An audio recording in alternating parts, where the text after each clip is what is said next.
रुपया मूल्य का मापक या शोषण का साधन, इसके 8वें भाग में आपका स्वागत है। आप सब लोग पहले देख चुके हैं 7 के 7 भागों में कि किस तरह से अंग्रेजी सरकार ने बिना अधिकार होते हुए भी कूटकरण किया रुपए का और इस प्रकार देश की जनता के साथ धोखा किया, देश का शोषण किया, भारत की संपदाओं को लूटा। आज चूंकि आजाद हिंद के सैद्धांतिक रुपये की बात हो रही है, नेताजी के सैद्धांतिक रुपये की बात हो रही है, इसीलिए हमने अपनी टी शर्ट पर भी नेताजी को धारण किया है। आपने देखा है कि किस तरह से उसी वक्त ये जो 3 योद्धा हैं जो आपको मेरी कमर पे नजर आ रहे होंगे, भगत सिंह, राजगुरु, सुखदेव, जिनकी प्रतिमा का हम लोगों ने 23 मार्च 2025 को समालखा में स्थापना की थी, जिसकी स्थापना मूर्ति की, वही लोग इस सरकार के इन षड्यंत्र को समझते थे। उन्हीं लोगों को आतंकवादी घोषित कर दिया गया और नेताजी को युद्ध अपराधी बना दिया गया, अंतरराष्ट्रीय युद्ध अपराधी, क्योंकि नेताजी इस पूरे खेल को समझते थे। आज के दौर में आपने कुछ ऐसे लोग जो पहले हम लोगों के साथ ही क्रांतिकारी होने का दावा भरते थे, वो लोग अब सरकारों के साथ मिल गए हैं और हमारे ही खिलाफ मुहिम चलाए हुए हैं। जनता सरकार मोर्चा के साथ मुहिम चलाए हुए हैं, स्पेशली देवेंद्र भलारा की खिलाफत करने पे और किसी भी तरह से उसके चरित्र हनन पर दिन रात लगे हुए हैं। आपको यह समझना होगा कि बिल्कुल वही दौर आ रहा है। 7वें भाग में हमने जैसे बताया था कि देश के अंदर अस्थिरता लाई जा रही है, राजनीतिक अस्थिरता भी लाई जा रही है, आर्थिक असमानता की खाई भी बढ़ती जा रही है। एक तरफ तो शोषक जो है वो बहुत ऊंचा होता जा रहा है, दूसरी तरफ जिसका शोषण हो रहा है वो गरीब और होता जा रहा है, उसका सारा धन लूटा जा रहा है। अभी हम इसको देखेंगे कि नेताजी सुभाष चंद्र बोस द्वारा भारतीय रुपए की पुनः स्थापना कैसे हुई। भारत में स्वतंत्रता आंदोलन चल रहा था। उसी आंदोलन के दौरान भारत के वीर सपूत शहीदों के प्रणेता नेताजी सुभाष चंद्र बोस ने भारत को पूर्ण स्वतंत्रता प्राप्ति के लिए आरजी हुकूमत आजाद हिंद नाम से सरकार का गठन कर लिया, जिसे आजाद हिंद सरकार के नाम से जाना जाता था। और 5 अप्रैल 1944 को नेताजी सुभाष चंद्र बोस ने अंग्रेजों द्वारा भारत में की जा रही लूटपाट और शोषण का करारा जवाब देते हुए national bank of Azad Hind को रंगून में स्थापित करके भारत की मुद्रा, भारतीय रुपया जो प्राय लुप्त हो चुकी थी, उस भारतीय रुपये को पुनः नया जीवन देते हुए आजाद हिंद रुपये के रूप में जारी कर दी। कुछ ही दिनों में पूरी दुनिया में जो रुपया छा गया, यह आजाद हिंद का रुपया कमर्शियल ऑर्गेनाइजेशन मुद्रा थी, यह स्टेट मुद्रा नहीं थी।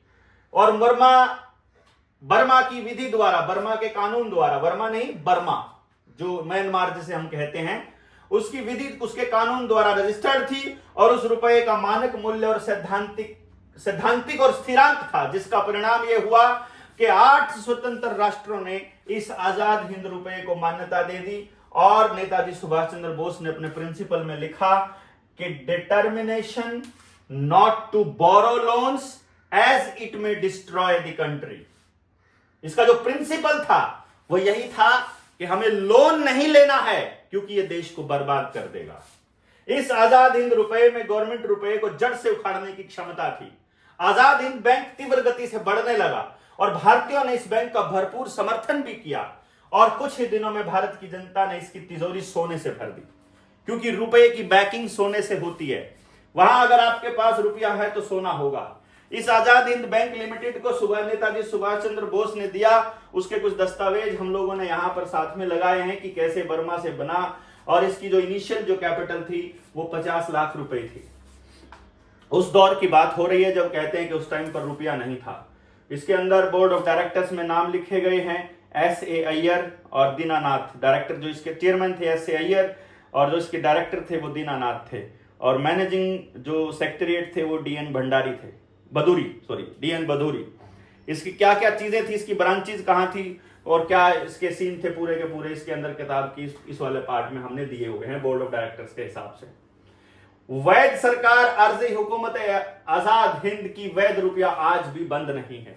ये बात आपको इसलिए बताई जा रही है, कुछ लोग ये कहते हैं कि अगर हमने ये रुपया जो अंग्रेजी हुकूमत का रुपया है, जो ब्रिटिश रुपया है, जो आपकी जेब में पड़े हुए ये नोट हैं, यदि आपने ये नोट लेने बंद कर दिए तो काम कैसे चलेगा।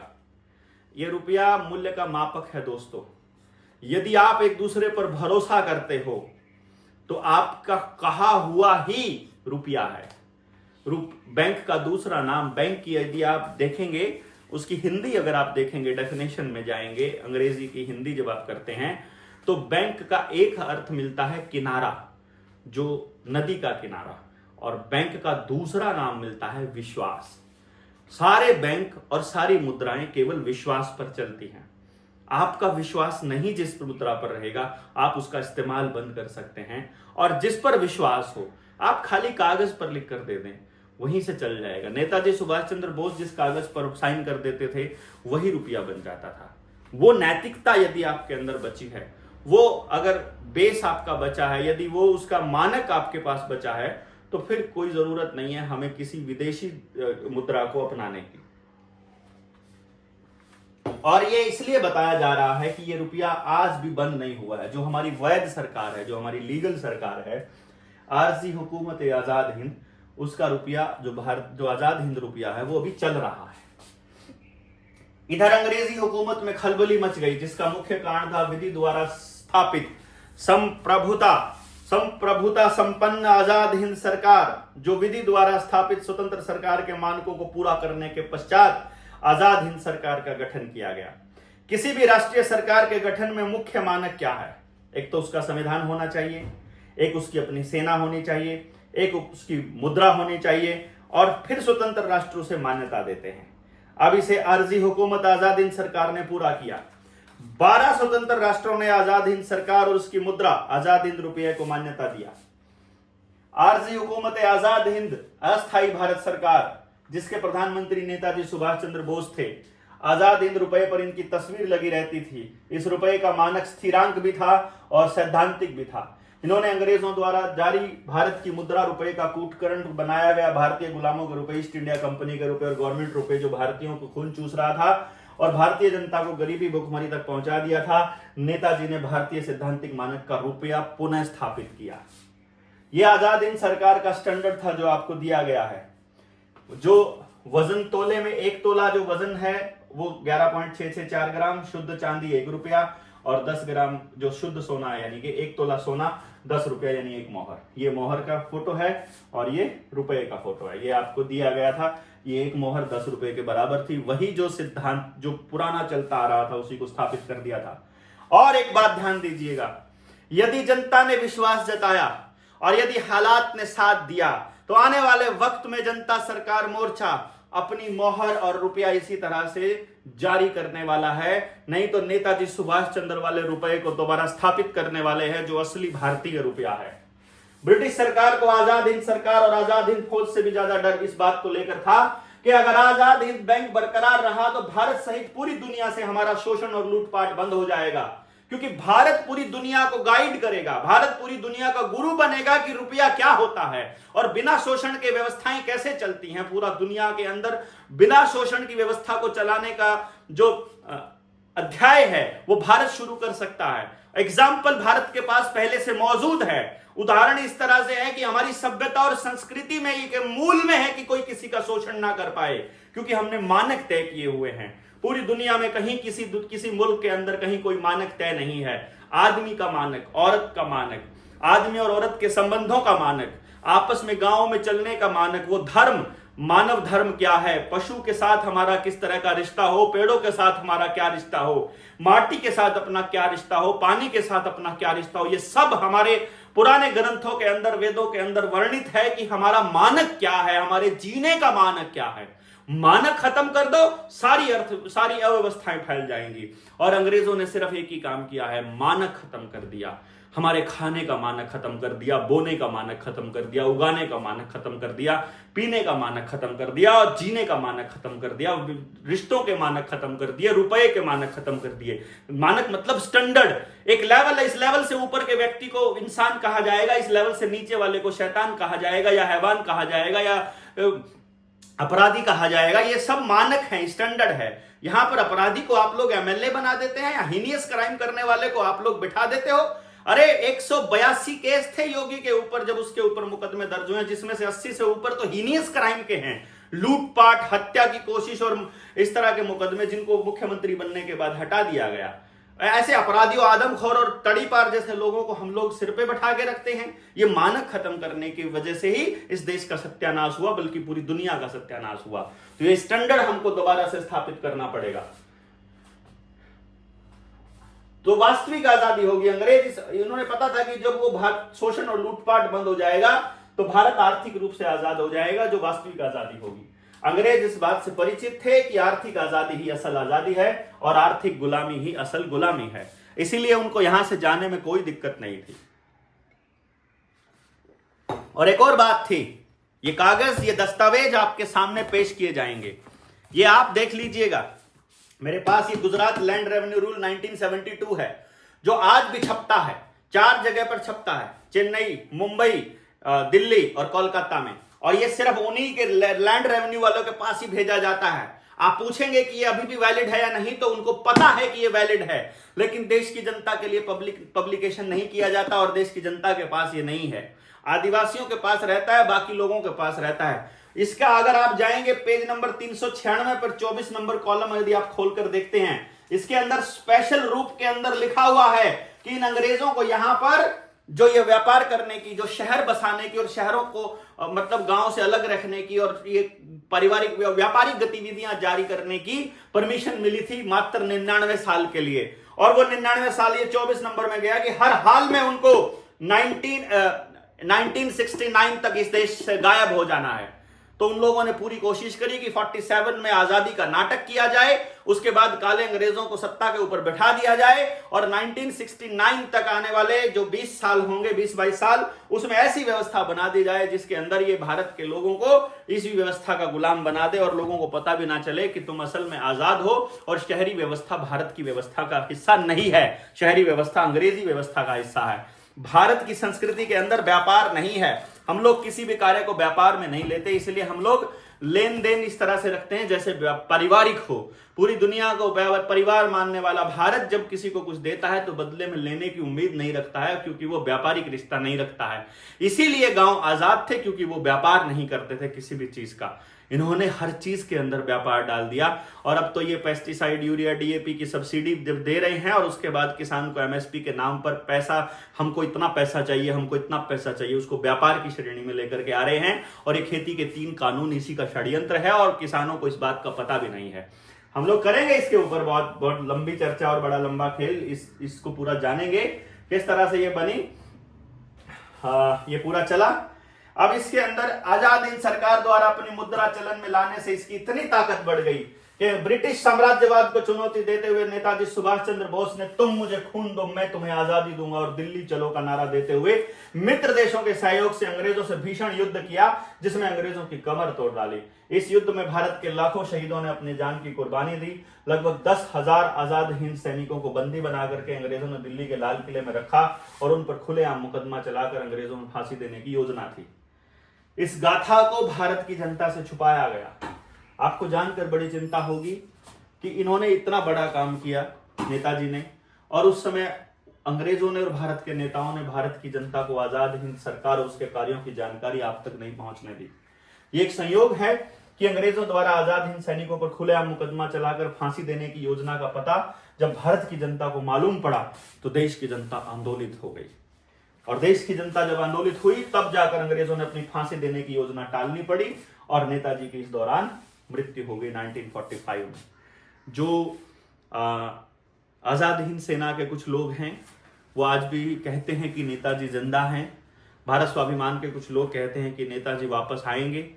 वो चीजों पर ना पड़ते हुए यदि हम इस चीज को समझ पाएं कि 1945 में नेताजी सीन से बाहर हो गए।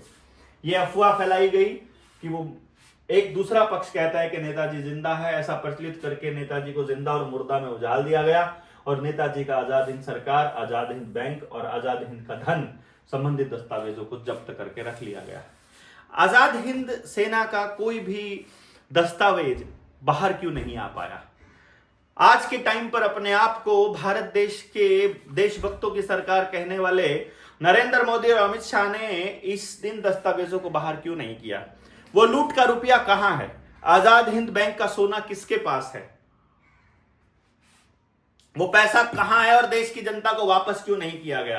उसको राष्ट्रीय संपत्ति घोषित क्यों नहीं किया गया, और इसको उनसे जुड़े दस्तावेजों को अभी तक बाहर क्यों नहीं लाया गया? ये भी तो बड़ा सवाल बनता है ना, जिसका जवाब जनता सरकार मोर्चा आने वाले टाइम में पूछने वाला है। सभी क्रांतिकारियों को जिनको भी इन लोगों ने आतंकवादी घोषित किया है, उनको हम लोग ये लड़ाई लड़ेंगे कि उनको क्रांतिकारी की संज्ञा दी जाए और उनको देश के अंदर लड़ने वाले, स्वतंत्रता संग्राम के अंदर लड़ने वाले स्वाधीनता सेनानी के रूप में जाना जाए, ना कि आतंकवादियों के रूप में, जिस तरह से वहां पर लिखा हुआ है उनके दस्तावेजों में। भारत के लिए मर मिटने वाले उन शहीदों और नेताजी सुभाष चंद्र बोस से संबंधित दस्तावेजों को भारत की जनता से छुपाना देशभक्ति कहा जाएगा या फिर देशद्रोह कहा जाएगा? आप बताइए कमेंट बॉक्स में लिख करके, आप इसे देशभक्ति कहेंगे या देशद्रोह कहेंगे? आरटीआई के अंतर्गत 19 जून 2015 को जो प्रश्न नंबर 7 पूछा गया था, जो पेज नंबर हमने दिए हैं वो उसमें मेंशन किया हुआ है, जो पिछले वाला पेज नंबर था, ये मैं आपको बता रहा हूं। 7वें पार्ट में जो बताया गया था 189 से 197 तक, वहां पर इसकी जानकारी हमने इसमें दी हुई है कि national bank of Azad Hind limited की करेंसी से लेन देन किसके द्वारा बंद कराया गया और किस कारण बंद कराया गया और किस सन से बंद कराया गया, आपको बता देते हैं। इसमें प्रधानमंत्री, वित्त मंत्री, रिजर्व बैंक ने इसका उत्तर दिया है कि अध्यक्ष स्तरीय सीपीआईओ के पास विनिमय माध्यम के रूप में सोने के मानक और डॉलर के प्रयोग के मानक हेतु विधि प्रारूप की किसी वैध मुद्रा का कोई दस्तावेज उपलब्ध नहीं है। सोने और चांदी से लेने का यानी उस वैध मुद्रा का कोई भी दस्तावेज हमारे पास नहीं है। रिजर्व बैंक ऑफ इंडिया ने कहा कि वांछित सूचना हमारे पास उपलब्ध नहीं है और आजाद हिंद सरकार की वैध आजाद हिंद बैंक और मुद्रा भारतीय आजाद हिंद रुपया वैध थी और वैध है। ये रिजर्व बैंक से उत्तर से स्पष्ट हो रहा है। हमने कहा कि जब आजाद हिंद बैंक और उसकी मुद्रा को किसी सरकार ने बंद ही नहीं किया तो इसका मतलब यह कि वैध बैंक है और वैध आजाद हिंद रुपया है और वो आज भी चलन में है। अगर भारत सरकार के पास, रिजर्व बैंक के पास इसके बंद होने का कोई दस्तावेज नहीं है तो इसका मतलब है वो आज भी चलन में है। तो भारत की जनता से लेन देन क्यों नहीं किया जाता? ये एक सवाल बनता है कि उसी मुद्रा में, वैध रुपए में, जब ये ब्रिटिश रुपया अवैध है तो वैध रुपए में इसका लेन देन क्यों नहीं कर रहे? भारत को आजादी मिलने के बाद भारत के शहीदों द्वारा स्थापित वैध बैंक और वैध आजाद हिंद रुपया था, तो जिन अंग्रेजों ने भारत को सैकड़ों साल गुलाम बना करके रखा और जिस रुपए से भारत को लूटा और लूट रहे हैं, उस ईस्ट इंडिया कंपनी रुपए और गवर्नमेंट रुपए को कूट खरीद जो विधि शून्य है, उससे लेन देन क्यों? विधि शून्य मतलब जिसकी लीगल वैल्यू 0 है, उससे लेन देन क्यों चल रहा है? सवाल ये है। इसका जवाब भारत सरकार देगी कि नहीं देगी? ये भी बड़ा सवाल है ना, कि इस सवाल का जो जवाब है वो हमारी केंद्रीय सरकार देगी कि नहीं देगी। ये देखिएगा, ये हमने कुछ ये इस पेज के ऊपर दिए हुए हैं, जो नेताजी का जो रुपया है उसको छापा गया है। इसमें लिखा हुआ है RG Hukumat Azad Hind, Arzi Hukumat Azad Hind, Azad Hind bank, Azad Hind bank, Netaji का बॉन्ड है ये, Jai Hind, promise to pay the bearer the sum of 1000 rupees.